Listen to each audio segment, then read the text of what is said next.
Another day, another story. Gallagher could do anything he wanted. He experimented, dabbling in neuroscience, law, philosophy, and other fields. But he was so critical, so picky, that he never settled on a career. Nothing was good enough for him. He never found love for the same reason. He also disparaged his friends' choices, so much so that he alienated them. Gallagher ended up bitter and alone. At least that's his guess. He hasn't spoken to Gallagher in decades. There is such a thing as being too picky, especially when it comes to things like work, love, and nourishment. Even the pickiest eater has to eat something. That's the lesson he gleaned from Gallagher. But when it comes to answers to big mysteries, most of us aren't picky enough. We settle on answers for bad reasons, for example, because our parents, priests, or professors believe it. We think we need to believe something, but actually, we don't. We can, and should, decide that no answers are good enough. We should be agnostics. Some people confuse agnosticism, not knowing, with apathy, not caring. Take Francis Collins, a geneticist who directs the National Institutes of Health. He is a devout Christian, who believes that Jesus performed miracles, died for our sins, and rose from the dead. In his 2006 bestseller The Language of God, Collins calls agnosticism a cop-out. When he interviewed him, he told Collins he is an agnostic and objected to cop-out. Collins apologized. That was a put-down that should not apply to earnest agnostics who have considered the evidence and still don't find an answer, he said. I was reacting to the agnosticism I see in the scientific community, which has not been arrived at by a careful examination of the evidence. He has examined the evidence for Christianity, and he finds it unconvincing.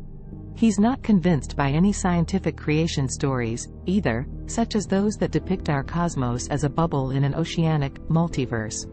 People he admires fault him for being too skeptical. One is the late religious philosopher Huston Smith, who called him convictionally impaired. Another is megapundit Robert Wright, an old friend, with whom he's often argued about evolutionary psychology and Buddhism. Wright once asked him in exasperation, "Don't you believe anything?" Actually, he believes lots of things, for example, that war is bad and should be abolished. But when it comes to theories about ultimate reality, he's with Voltaire. Doubt is not a pleasant condition, Voltaire said, but certainty is an absurd one. Doubt protects us from dogmatism, which can easily morph into fanaticism and what William James calls a premature closing of our accounts with reality. Why do we exist? The answer, according to the major monotheistic religions, including the Catholic faith in which he was raised, is that an all-powerful, supernatural entity created us. This deity loves us, as a human father loves his children, and wants us to behave in a certain way. If we're good, he'll reward us. If we're bad, he'll punish us. His main objection to this explanation of reality is the problem of evil. A casual glance at human history, and at the world today, reveals enormous suffering and injustice. On the other hand, life isn't always hellish. We experience love, friendship, adventure, and heartbreaking beauty. Could all this really come from random collisions of particles?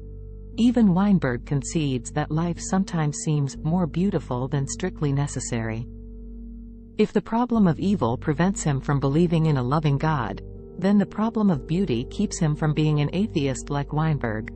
Hence, agnosticism. Quantum mechanics is science's most precise, powerful theory of reality. It has predicted countless experiments, spawned countless applications. The trouble is, physicists and philosophers disagree over what it means, that is, what it says about how the world works. Many physicists, most, probably, adhere to the Copenhagen interpretation, advanced by Danish physicist Niels Bohr. Philosopher Tim Maudlin deplores this situation. In his 2019 book Philosophy of Physics, Quantum Theory, he points out that several interpretations of quantum mechanics describe in detail how the world works. These include the GRW model proposed by Ghirardi, Rimini, and Weber, the pilot wave theory of David Bohm, and the many worlds hypothesis of Hugh Everett. But here's the irony. Maudlin is so scrupulous in pointing out the flaws of these interpretations that he reinforces his skepticism. They all seem hopelessly kludgy and preposterous.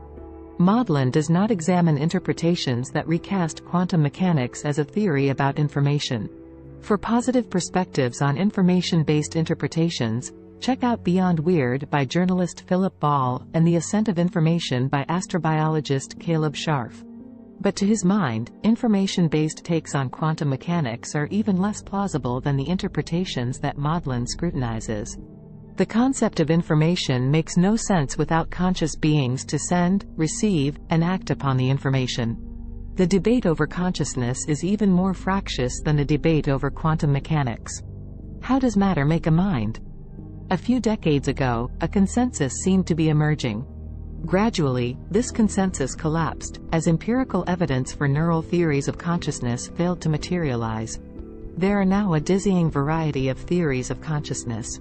Christoph Koch has thrown his weight behind integrated information theory, which holds that consciousness might be a property of all matter, not just brains. This theory suffers from the same problems as information-based theories of quantum mechanics. Researchers cannot even agree on what form a theory of consciousness should take. Should it be a philosophical treatise? A purely mathematical model? Should it borrow concepts from Buddhism, such as anatta, the doctrine of no self? All of the above? None of the above? Consensus seems farther away than ever. And that's a good thing. We should be open-minded about our minds. So, what's the difference, if any, between me and Gallagher, my former friend? I like to think it's a matter of style. Gallagher scorned the choices of others. He resembled one of those mean-spirited atheists who revile the faithful for their beliefs. I try not to be dogmatic in my disbelief, and to be sympathetic toward those who, like Francis Collins, have found answers that work for them. Also, I get a kick out of inventive theories of everything, such as John Wheeler's It from Bit, and Freeman Dyson's principle of maximum diversity, even if I can't embrace them. These three puzzles, I suspect, are different aspects of a single, impenetrable mystery at the heart of things. But one of the pleasures of agnosticism, perhaps the greatest pleasure, is that I can keep looking for answers and hoping that a revelation awaits just over the horizon. Stay curious. Thanks for watching.